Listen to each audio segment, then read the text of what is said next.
Hi guys, I am Aditya and this is part 15 chapter 3 का। ठीक है, मूविंग ऑन। देखो, लाइफ में ना हर किसी के सामने कभी ना कभी पर्सनल क्राइसिस आते हैं। मतलब टफ टाइम्स आते हैं, हार्ट ब्रेक आता है, फेलियर, प्रेशर, लॉस, ऐसा कोई भी सिचुएशन जो तुम्हें अंदर से हिला दे। ठीक है, अब दिक्कत ये है कि कुछ लोग इन सिचुएशंस में टूट जाते हैं, ठीक है, और कुछ लोग और भी स्ट्रॉन्ग बन के निकल जाते हैं। तुमने सुना होगा ना कि जो तुम्हें like what doesn't break you makes you stronger. ठीक है, यही साइकोलॉजी लैंग्वेज में इसको कहते हैं पॉजिटिव रिकवरी। ठीक है, अभी देखो, जो लोग अपने क्राइसिस को हैंडल करके और ज़्यादा स्ट्रॉन्ग बनते हैं, उनमें कुछ कॉमन चीज़ें हमें देखने को मिलती है। सबसे पहली हमें चीज़ मिलती है उनका कंस्ट्रक्टिव एटीट्यूड। मतलब वो नेगेटिव में अटक जाने की बजाय सोचते हैं कि अब इस सिचुएशन में मैं क्या सीख सकता हूँ, इससे मैं कैसे निकल सकता हूँ। दूसरा, उनको इमोशनल और सोशल सपोर्ट मिलता है, फैमिली, दोस्तों या किसी काउंसलर का। और तीसरा, वो स्ट्रेस को हेल्दी तरीके से हैंडल करते हैं। ठीक है, जब तुम स्ट्रेस को हेल्दी तरीके से डील करते हो ना, तो वो जो भी तुम्हें स्ट्रेस कॉज करता है वो तुम्हारे दिमाग के लिए एक साइकोलॉजिकल इम्यूनाइजेशन की तरह काम करता है। जैसे वैक्सीन बॉडी को बीमारी के अगेंस्ट स्ट्रांग बनाती है, उस ही वे में सिमिलर वे में स्ट्रेस से निकलना तुम्हें मेंटली और स्ट्रेस फिट बना देता है, ताकि अगले चैलेंजेस में तुम जल्दी ज़्यादा हिल ना पाओ ज़्यादा। ठीक है, फिर एक कॉन्सेप्ट तुम्हारा आता है जिसको बोलते हैं स्ट्रेस रेजिस्टेंट पर्सनैलिटी, या इसको बोल दो हार्डीनेस। ठीक है, ये आइडिया एक साइकोलॉजिस्ट कोबासा ने दिया था। उसने स्टडी किया कि कुछ लोगों पर स्ट्रेस तो बहुत होता है, लेकिन उनमें इलनेसेस या ब्रेकडाउन उतना नहीं होता। मतलब वो स्ट्रेस टॉलरेट कर लेते हैं बिना हेल्थ खराब करे। और इसने ये भी देखा कि इन लोगों की पर्सनालिटी में एक खास ट्रेट होता है जिसे इसने बोला हार्डीनेस। ठीक है, अब हार्डीनेस के आपके 3 सीज होते हैं। ठीक है, जो इसमें आते हैं। पहला सी आपका हार्डीनेस में आता है कमिटमेंट, राइट। मतलब लाइफ के एक्टिविटीज में डीपली इन्वॉल्व रहना, चाहे वो तुम्हारा वर्क हो, रिलेशनशिप्स हो या पर्सनल गोल्स। दूसरा आपका सी होता है कंट्रोलिंग। दूसरा आपका सी होता है कंट्रोल।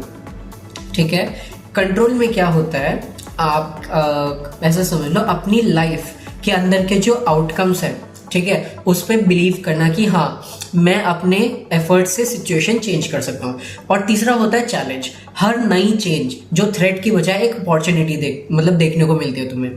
मतलब अगर सिचुएशन खराब हो गई तो सोचो, ठीक है यार, अब मुझे नए तरीके से ग्रो करने का चांस मिल रहा है। अगर ये तुम्हारे 3 सीज क्लियर हो गए, ठीक है, 3 सीज तुम्हारी पर्सनालिटी में है, तो तुम एक स्ट्रेस रेजिस्टेंट मशीन बन जाते हो।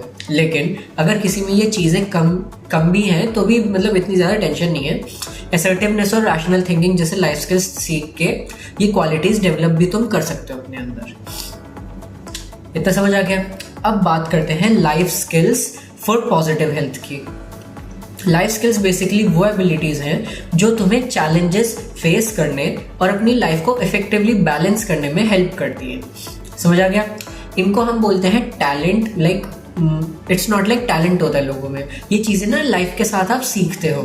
ठीक है, जैसे एक life skill I tell you about, वो है तुम्हारा असर्टिवनेस। ठीक है, असर्टिवनेस का मतलब होता है अपनी नीड्स, इमोशंस और ओपिनियंस को क्लियरली और कॉन्फिडेंटली एक्सप्रेस करना, बिना गिल्ट और बिना अननेसेसरी डर के। मतलब अगर तुम्हें नो बोलना है ना तो सीधा बोल दो, भाई नहीं यार मैं ये काम नहीं करूंगा। सीरियसली भाई नो बोल दो, ना बोलना सीखो, इंपॉर्टेंट है।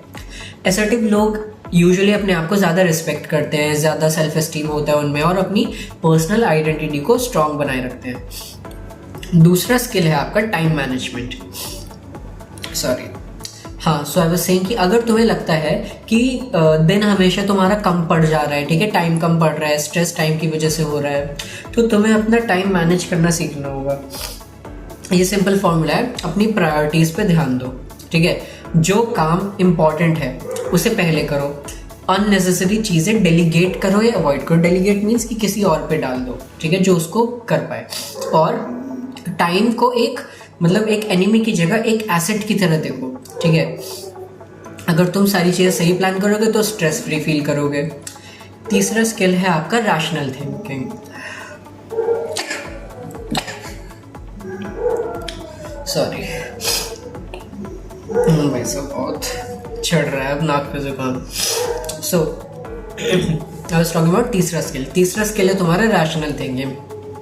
स्ट्रेस का एक बड़ा रीजन होता है डिस्टॉर्टेड या इरैशनल थॉट्स, मतलब तुम बस नेगेटिव पे फोकस करते हो और बायस के चक्कर में अपनी ही लाइफ को टफ बना लेते हो।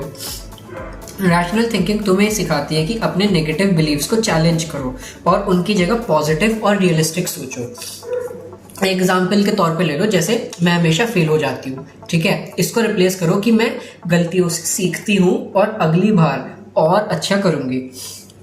इससे तेरी एंजाइटी लेवल कम हो जाएगी। समझ आ गया? 3 हो गए। चौथा स्किल आपका होता है इम्प्रूविंग रिलेशनशिप्स, ठीक है। अब तुम्हारी लाइफ की जो हैप्पीनेस, मतलब जैसे हैप्पीनेस इंडेक्स होता है ना, डायरेक्टली डिपेंड करता है कि तुम्हारी रिलेशनशिप्स कैसी है। और स्ट्रॉन्ग रिलेशनशिप्स कैसे बनता है? कम्युनिकेशन से, मतलब एक्टिवली सुनना, अपने इमोशंस ऑनेस्टली एक्सप्रेस करना, दूसरे के ओपिनियन को बिना जज किए एक्सेप्ट करना, और हाँ, दूसरे को सल्किंग या फिर मिसप्लेस जेलेसी या अननेसेसरी ब्लेम देना अवॉइड करना। वरना क्या होता है ना, रिलेशनशिप्स हम एज्यूम करके रिलेशनशिप्स खराब कर लेते हैं, स्ट्रेस हो जाता है। 5वां स्किल है तुम्हारा सेल्फ केयर। तुम्हारी बॉडी और तुम्हारा माइंड दोनों तुम्हारी रिस्पॉन्सिबिलिटी है। अगर तुम फिजिकली और इमोशनली हेल्दी हो तो स्ट्रेस के अगेंस्ट ऑटोमेटिकली तुम स्ट्रेंथन होगे, ठीक है, तुम स्ट्रांग हो जाओगे। सेल्फ केयर का मतलब है अपनी ब्रीदिंग, अपनी रिलैक्सेशन, एनवायरनमेंट और हैबिट्स पे ध्यान देना, ठीक है। देखो, जब तुम स्ट्रेस होते हो ना तो तुम्हारी ब्रीदिंग फास्ट हो जाती है और शैलो हो जाती है, यानी कम सांस लेते हो बट ज़्यादा बार लेते हो, तुम चेस्ट बेस्ड सांस लेते हो। और जब तुम रिलैक्स होते हो तो ब्रीदिंग आपकी डीप होती है, ठीक है, डायफ्राम बेस्ड होती है, डायफ्राम चेस्ट। ये होता है हाइपर में, ये होता है नॉर्मली। इसी तरह तुम्हारा एनवायरनमेंट भी, नॉइज, लाइट, कलर्स, ये सब तुम्हारे ना मूड पे असर डालते हैं। तो थोड़ा एनवायरनमेंट को भी स्ट्रेस फ्रेंडली बनाओ। एंड लास्टली तुम्हारा आता है ओवरकमिंग अनहेल्पफुल हैबिट्स। कुछ हैबिट्स ना शॉर्ट टर्म रिलीफ तो देती है बट लॉन्ग टर्म में तुम्हें और ज़्यादा स्ट्रेस वल्नरेबल बना देती है। जैसे कि एक तौर पे आपका परफेक्शनिज्म, ठीक है। परफेक्शनिज्म मतलब हर चीज़ को परफेक्ट चाहिए भाई, तो तुम ना खुद को अननेसेसरीली एग्जॉस्ट कर दोगे, थकान हो जाएगी। अवॉइडेंस होती है, मतलब प्रॉब्लम्स को फेस ही मत करना, तो वो और बड़ी बन जाती है। प्रोक्रेस्टिनेशन होती है आपके, मतलब काम डिले करना। और फिर लास्ट मोमेंट पे तुम्हें एकदम से प्रेशर आ जाता है सर पे एग्जाम्स के दौरान जैसे। अब इन हैबिट्स को छोड़ना सीखना ना, मतलब how to learn to leave them, ये बहुत इंपॉर्टेंट है। अब फाइनल आता है कंपोनेंट्स ऑफ पॉजिटिव हेल्थ, ठीक है। अब इसका क्या सीन है? पॉजिटिव मतलब हेल्थ का मतलब ऐसा नहीं होता कि इलनेस नहीं है। रियल हेल्थ का मतलब होता है physical, mental, social, spiritual wellbeing, सारी चीज़ें आपके एक साथ स्ट्रांग है। मतलब एक healthy body, supportive relationships, life में क्लियर पर्पस, अपने आप की वैल्यू फील करना, ठीक है, डेली टास्क्स को मैनेज कर पाना और स्ट्रेस और चेंजेस के अगेंस्ट रेजिलियंस रखना, ठीक है, रेजिलियंट रहना, ये है कंप्लीट पॉजिटिव हेल्थ। समझ गए? तो पॉजिटिव हेल्थ एक पैकेज डील है तुम्हारी, body strong, mind clear, relationships healthy और purpose driven life.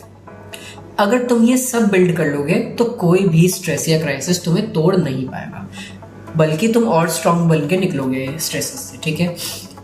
That was all for the 15th part. Next part आखिरी होना है and let me tell you, ये तुम्हारा 16 पार्ट का सीरीज है। आई होप तुमने देख लियो। अब ये तुम आई बिलीव सो खत्म कर लोगे। इसके बाद तुम्हें इसको लेट्स से 1 हफ्ते बाद देखना है, 3 हफ्ते बाद देखना है, 5 हफ्ते बाद देखना है, ऐसे ना टाइमर्स लगा लो कैलेंडर में। इससे क्या होगा ना, स्पेस रेपिटेशन होगा, तुम इसको आराम से याद कर पाओगे चीज़ों को, ठीक है। चलो यार, that's enough. I will see you in the next one, the final part, and I am Aditya, signing off. Bye bye.